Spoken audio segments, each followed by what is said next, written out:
अस्सलामुअलैकुम वरहमतुल्लाहि वबरकातुहू। बिस्मिल्लाहिर्रहमानिर्रहीम। Moral development theory Kohlberg. Moral development theory Kohlberg ने दी थी और ये one of the most important theory of psychology. और इसको किसने दिया था? Lawrence Kohlberg. इसका कंप्लीट नाम था लॉरेंस कोहलबर्ग।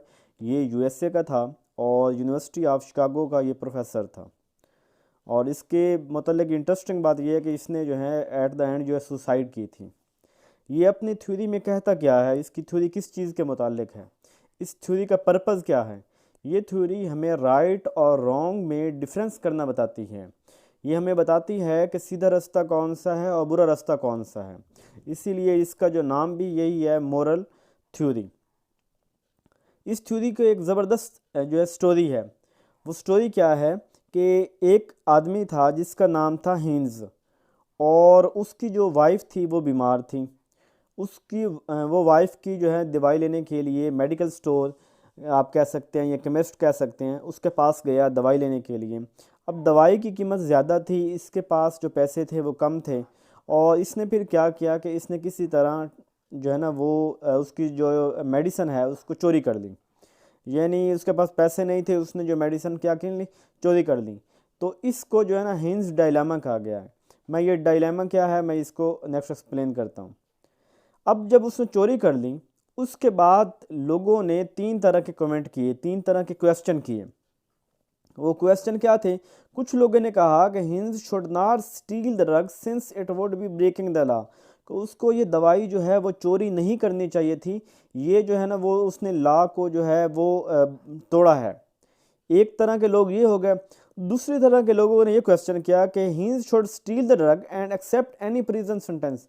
उसको ठीक है, मजबूरी थी, दवाई तो चोरी उसने कर ली, लेकिन उससे जो है ना वो बाद में अपने जुर्म को तस्लीम करके उसे क्या है जेल जाना चाहिए था। थर्ड जो है उन्होंने क्या कहा कि he should steal the drug and not go to prison as this is unfair. उसने दवाई ठीक है चोरी की है और उसको जो है वो जेल में नहीं जाना चाहिए क्योंकि ये नाइंसाफ़ी है। यानी वो टोटली जो है उसका साथ दे रहे हैं।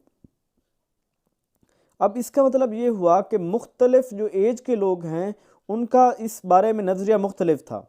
जो पहली एज के लोग थे उन्होंने पहला क्वेश्चन, जो दरमियानी एज के लोग थे दूसरा, जो तीसरी एज के लोग थे उन्होंने तीसरा। यानी एक स्टेज, एक मेंटल स्टेज, एक एज के लोगों ने उसके मुतालिक मुख्तलिफ राय दी। ये थ्योरी जो है ये मोरल वैल्यूज़ जो है, मोरल जो इश्यूज़ है उसको डिस्कस करती है। इसको देखें, जस्ट हम क्या करेंगे, वो इसमें थ्योरी में ये बात कह रहा है कि एक बच्चा है, उसको आप कोई सिचुएशन दे दो। बच्चा जो है ना उस सिचुएशन में खुद डिसाइड करेगा कि राइट क्या है, रॉन्ग क्या है।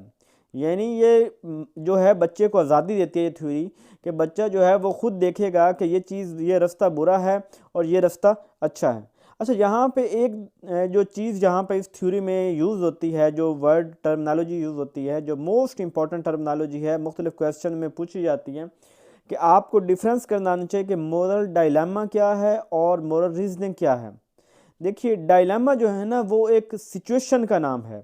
यानी जब हाइंस जो है उसको जब परेशानी का सामना हुआ कि उसकी वाइफ बीमार है और उसके पास पैसे नहीं हैं दवाई लेने के लिए, अब वो जिस सिचुएशन में है वो क्या हो जाएगा, मोरल डायलेमा कहेंगे। यानी कोई बंदा किसी परेशानी के आलम में हो और उस परेशानी के आलम में यानी जो जिस सिचुएशन में है उसे हम मोरल डायलेमा कहेंगे।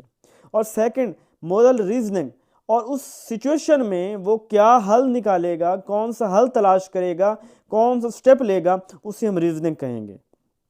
उम्मीद है कि आपको इसकी समझ आ गई, इस पॉइंट की समझ आ गई होगी कि moral dilemma is moral situation and which situation is right and wrong, this is normal reasoning. और फिर वो काम करेगा और उसमें देखेगा कौन सी सिचुएशन जो है वो कौन सा काम ठीक है कौन सा गलत है, वो एक जो है वो मोरल रीजनिंग हो जाएगी। ये थ्योरी जो है ना इसने किस चीज़ के ऊपर एक्सपेरिमेंट किया था? जो हाइंस है इसने 70, जो कोहलबर्ग है इसने 72 बॉयज़ के ऊपर एक्सपेरिमेंट किया था। और उन 72 बॉयज़ को उसने डिफरेंट सिचुएशन, डिफरेंट डायलामाज में उसको देखा कि वो क्या उसमें स्टेप इख्तियार करते हैं, मोरल साइड पे जाते हैं, राइट साइड पे जाते हैं या रॉन्ग साइड पे जाते हैं। और इसने इसको जो है ना वो हाइंस डायलामा भी इसको जो है ना कहा इसने। इसने जो है तीन लेवल्स दिए। इस थ्योरी की क्या है, आपने ये चीज़ याद रखनी है कि 3 लेवल्स दिए इसने और 6 जो है ना उसने स्टेजेस दी हैं, 3 लेवल्स और 6 स्टेजेस। पहला लेवल क्या है, प्री कन्वेंशनल स्टेज, ये 0 से 10 साल तक आप कह सकते हैं, यानी 0 से तो कोई सिचुएशन स्टार्ट नहीं होती, आप 10 साल तक कह सकते हैं। 10 साल तक की एज के जो लोग होते हैं वो जिस स्टेज में होते हैं उसे कहते हैं प्री कन्वेंशनल स्टेज। सेकंड है कन्वेंशनल स्टेट, वो जो है जवानी में जो स्टेज होती है, अर्ली जो है अडल्टहुड है उसमें जो स्टेज होती है उसे कहते हैं कन्वेंशनल स्टेज। थर्ड स्टेज है मोस्ट पोस्ट कन्वेंशनल लेवल, यानी पोस्ट एडल्सेंस, जो जवानी के बाद जो है वो लड़कपन से निकल के जो मिच्योर जवानी है और जो बढ़ापा है, जो ओल्ड एज है, जिस एज में क्या कहते हैं कि वो पोस्ट कन्वेंशनल लेवल होगा। तो 3 तरह के लेवल कौन कौन से, प्री कन्वेंशनल, कन्वेंशनल और पोस्ट कन्वेंशनल। और उसने 6 स्टेजेस दी। 6 स्टेजेस में हर जो स्टेप है, हर जो लेवल है, हर लेवल में 2 स्टेजेस आती हैं। यानी पहला है प्री कन्वेंशनल स्टेज, उसमें 2 लेवल, उसमें 2 स्टेजेस आएंगी, ओबीडियंस एंड पुनिशमेंट। और सेकंड स्टेज आएगी पर्सनल रिवार्ड एंड ओरिएंटेशन, जिसे हम मेंटल एक्सचेंज भी कहते हैं। सेकंड कन्वेंशनल स्टेज जिसमें good boy, nice girl and legal orientation, ये थर्ड एंड फोर्थ जो है वो स्टेज हो जाएगी, किसमें, कन्वेंशनल लेवल में हो जाएगी। थर्ड है post conventional level. Post conventional level के जो है फिर जो उसमें 5वीं और 6वीं जो है स्टेज वो इसमें आएगी socio contract orientation and universal ethical principle. अब हर एक स्टेज में, हर एक लेवल में जो 2-2 स्टेजेस हैं हम उसको डिस्कस करते हैं। मैंने साथ में पिक्चर्स के भी लगा दी हैं ताकि आपको जो चीज़ें याद रखना वो आसान लगे। देखिए पहली स्टेज जो है वो ओबीडियंस एंड पुनिशमेंट स्टेज, कि इस ऐसी एज है जिसमें बच्चा कोई भी काम करता है वो या डर से करता है या वो जो फर्माबरदार बच्चा है, यानी एक बच्चे की जो ना मोरल अच्छी तरबियत हुई हुई है, उसको जो है ना अप्रिशिएट किया जाता है, उसके साथ टाइम गुजारा जाता है, तो वो जो है ओबीडियंस होगा और वो जो है ना हर बात को मानेगा। और दूसरा बच्चा कि वो उसको डर है, पुनिशमेंट का डर है, इस वजह से जो है ना वो बच्चा क्या करता है कि वो काम करता है। यानी एक ऐसी एज जिसमें बच्चे में जो मोरालिटी है उसकी एब्सेंस होगी, बच्चा को दिमाग से इस्तेमाल ज़्यादा नहीं करता और बच्चे में जो अपनी अखलाकी वैल्यूज़ हैं उसकी कमी होती है। लेकिन बच्चा इस चीज़ पे फोकस कर रहा होता है कि क्या मुझे मतलब उसकी तारीफ़ हो रही है, उसे जो है ना वो सराहा जा रहा है, उससे प्यार किया जा रहा है, वो ओबीडियंस होगा इसी तरह, या वो पुनिशमेंट का डर है, उसमें फेयर है, जिसकी वजह से वो बच्चा, यानी बच्चा किसी का कहना मानता है तो इन 2 बातों की वजह से मानता है। सेकंड स्टेज है personal reward and exchange orientation. Personal reward ये है कि जिसे कहते हैं tit for tat, mutual exchange.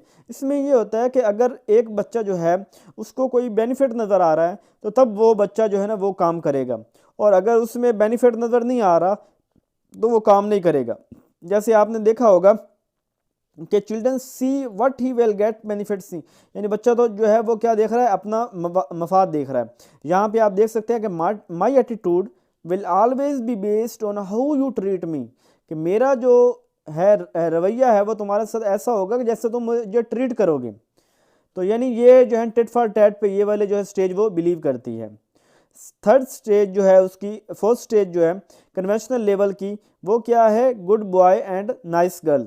Good boy and nice girl, इसमें क्या है कि वो जब बच्चे को तारीफ़ होगी, बच्चा एक अपना आता है, वो लेके आता है, रिज़ल्ट कार्ड लेके आता है, अपनी मार्कशीट लेके आता है, उसकी तारीफ़ होती है, उसको अप्रूवल मिलती है, तो वो नेक्स्ट डे जो है वो ज़्यादा मेहनत के साथ पढ़ के जाएगा, ज़्यादा मेहनत करेगा, तो ये क्या हो जाएगी, यानी कि उसको तारीफ़ मिलती है, उसको सराहा जाता है, इस वजह से जो बच्चा काम करता है। तो ये क्या है, ये हमारी थर्ड स्टेज है कन्वेंशनल लेवल की। सेकंड लेवल में फोर्थ स्टेज जो है वो है legal orientation, law and order, कि यानी जो कोई वो काम करेगा बंदा वो ये करेगा कि ये लॉ इसकी इजाज़त देता है तो मैं करूं, जिसकी लॉ परमिशन नहीं देता वो बंदा वो काम नहीं करेगा। यानी ऐसा शख्स जो है वो कहता है laws rules are absolute, rules are rules can't be broken, कि रूल्स को तोड़ा नहीं जा सकता। यानी fourth stage second level conventional level की क्या है कि वो लॉ को प्रेफर करता है। उसके बाद है लेवल 3 पोस्ट कन्वेंशनल लेवल, और इसकी जो स्टेज 1 है जिसे वैसे फिफ्थ स्टेज बन जाती है, सोशल कंट्रैक्ट ओरिएंटेशन। ये ऐसी स्टेज कि जिसमें वो कोई बंदा कहता है कि if rules not working properly these should be change, अगर जो रूल्स हैं, जो कवानीन हैं, अगर वो ठीक तरह काम नहीं कर रहे हैं तो इनको चेंज होना चाहिए। जैसे देख लें कि जितने भी प्रोटेस्ट होते हैं कि वो सोसाइटी समझती है कि जो रूल्स हैं, जो रेगुलेशन हैं, जो वो हमारे लिए ठीक नहीं काम कर रहा है और इससे इनको रूल को तब्दील किया जाए, तो उसके लिए वो प्रोटेस्ट करते हैं। तो ये वाले लोग किस में आते हैं कि ये पोस्ट कन्वेंशनल लेवल की सोशल कंट्रैक्ट ओरिएंटेशन में आते हैं। इसमें लोग ये समझते हैं कि जो इंडिविजुअल राइट्स हैं वो मैटर करते हैं। अगर काम जो लॉज हैं वो काम नहीं कर रहे हैं तो इन लॉज को बदलना चाहिए। इसके बाद जो लास्ट स्टेज और थर्ड पोस्ट कन्वेंशनल लेवल की लास्ट स्टेज है वो है यूनिवर्सल एथिकल प्रिंसिपल। ये ऐसे लोग होते हैं जो दुनिया के लिए कुछ कर गुजरते हैं, चाहे उनके लिए जो है ना वो जितना भी टफ टाइम हो, चाहे सारी दुनिया उनकी मुखालफत कर रही हो, लेकिन वो जो है ना वो बियॉन्ड द लिमिट और ये देख रहे होते हैं जस्ट कि ये ह्यूमैनिटी के लिए कितनी बेनिफिशियल है, इस चीज़ को देख रहे होते हैं। यानी we should do best for humanity no matter what the difficult task is. और इसमें हम किसकी मिसाल दे सकते हैं कि कायद आज़म की मिसाल दे सकते हैं, नेल्सन मंडेला की मिसाल सकते हैं, और जितने भी बड़े बड़े लोग हैं जिन्होंने जो है वो कुछ हट के किया और कुछ नया अचीव किया, तो ऐसे वो लोग जो हैं वो पोस्ट कन्वेंशनल लेवल में आएंगे। और इसको ऊपर इस थ्योरी के ऊपर क्रिटिसिज्म भी हुआ। एक तो दो चार चीज़ें आपने याद कर लेनी है कि इसके लेवल्स कितने, 3 लेवल कौन कौन से, उसमें स्टेजेस कितनी, 6 स्टेजेस कौन कौन सी, और इसके अलावा इसके ऊपर इस थ्योरी के ऊपर क्रिटिसिज्म क्या हुआ। इस थ्योरी के ऊपर क्रिटिसिज्म ये हुआ कि जो हाइंस डायलेमा था, जो उसने एक्सपेरिमेंट किया था कोलबर्ग ने, वो 72 बच्चों पे किया था, बॉयज़ पे किया था, मेल पे किया था। वो कहते हैं कि ये थ्योरी जो है वो मेल के ऊपर एक्सपेरिमेंट किया गया, तो ये इसमें फीमेल इंक्लूड नहीं थी, इसलिए हम इस थ्योरी को वो जनरलाइज नहीं कर सकते।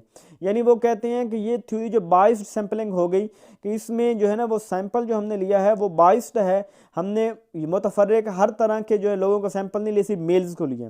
दूसरी, इसीलिए ये यूनिवर्सल थ्योरी नहीं हो सकती, ये हर कल्चर, एक और चीज़ कि हर कल्चर के ऊपर ये एप्लीकेबल नहीं है। देखिए आप एक कल्चर में जाते हैं, वहाँ के लोगों की सोच और है, वो एक जो सिचुएशन है उसमें कुछ और तरह से रिप्लाई करते हैं, और दूसरी तरह के एक और कल्चर में किसी और जगह पे जाते हैं, वहाँ के लोग उस कल्चर में कुछ उस सिचुएशन में किसी और तरह से जो है ना अपना एटीट्यूड दिखाते हैं। तो वो कहते हैं कि ये वाली जो है वो यूनिवर्सल नहीं है, ये हर कल्चर में एक्सेप्टेबल नहीं है। और इसने एक और बात कही कि ये जो हाइपोथेटिकल सिचुएशन है, हाइपोथेटिकल सिचुएशन मतलब देखिए कि हर शख्स जो है, अब मुख्तलिफ लोगों से सवाल किए गए, मुख्तलिफ लोगों को सिचुएशन दी गई, तो उसने कहा कि ये जो हाइपोथेटिकल, हर बंदा अपना एक अलग नज़रिया रखता है, उसकी जो है ना उसकी सोच अलग है, उसकी समझ अलग है, वो उसके मुताबिक जो है ना वो परफॉर्म करेगा, उसके जो मफरूज़ा होगा, नज़रिया होगा, जो राय होगी वो उसके अपने मुताबिक होगी। और इसने एक और चीज़ को बड़ा इग्नोर किया है कि इसने maturity and cognition also didn't considered, कि इसमें जो मेच्योरिटी है, जो कॉग्निशन है, जो दिमागी समझ है, वो उसने यहाँ पे ज़्यादा उसको अहमियत नहीं दी। तो होप सो आपको समझ आ गई होगी। मैं थ्योरी के ऊपर इसलिए फोकस कर रहा हूँ, देखिए कि जो MCQs हैं वो जो हर चैनल करवा रहा है एजुकेशन के MCQs, और लोग उससे तैयारी करते हैं, लेकिन जो कंसेप्ट है वो हमेशा थ्योरी से क्लियर होता है। तो आप सबसे पहले थ्योरी पे फोकस कीजिए, थ्योरी को पढ़ के उसके बाद जैसे ही ऐड आता है उसके बाद हम MCQs की तैयारी शुरू कर देंगे, और जब थ्योरी क्लियर होगी तो फिर आपको MCQs करने में मज़ा आएगा। लेकिन अगर आपको थ्योरी जो कंसेप्ट क्लियर नहीं है तो MCQs का रट्टा ही होगा, और अगर वो थोड़ा सा भी चेंज होकर MCQs आता है तो आप उसको नहीं कर पाएंगे। शुक्रिया, जज़ाकल्लाह।